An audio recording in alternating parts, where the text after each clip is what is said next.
Hello friends, welcome to my channel. এবারের আইপিএলে ইডেনের pitch ব্যাটারদের স্বর্গরাজ্য। ফর্মে না থাকা ব্যাটারকেও আত্মবিশ্বাসী করে তুলছে।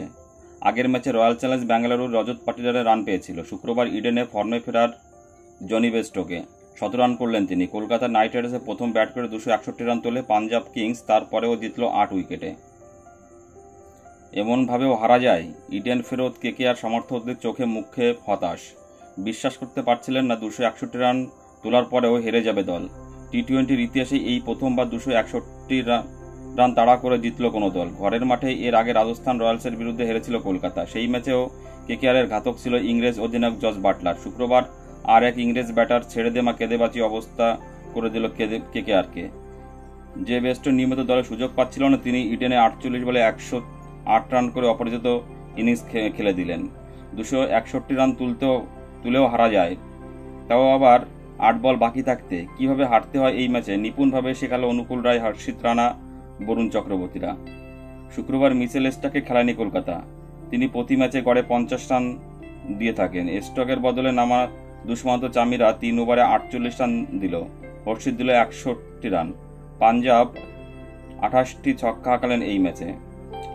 6টি খেলেন হর্ষিত, 5টি করে খেলেন চামিরা ও বরুণ।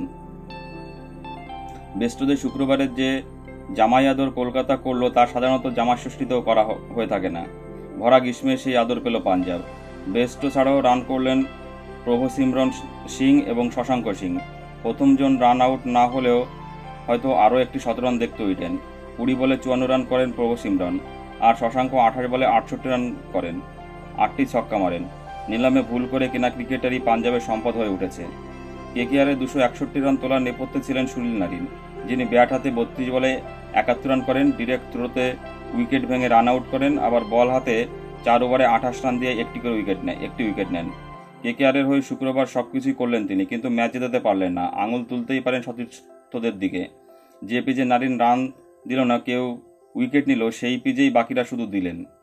কেকেআরের একটি ম্যাচ জিততে পরের ম্যাচ হেরে যাচ্ছে। তারা ব্যাট করার সময় পাঞ্জাব ক্যাচ ফেলার প্রদর্শনী না করলে হয়তো অনেক কম রানেই থেমে যেত কলকাতা।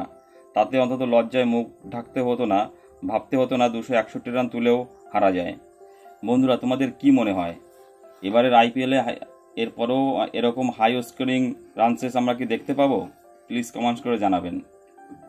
আর চ্যানেলটি ভালো লাগলে অবশ্যই লাইক, কমেন্ট এবং শেয়ার করে দিও বন্ধুরা, এবং চ্যানেলটি সাবস্ক্রাইব করে দিও। সবাই ভালো থাকো, ধন্যবাদ।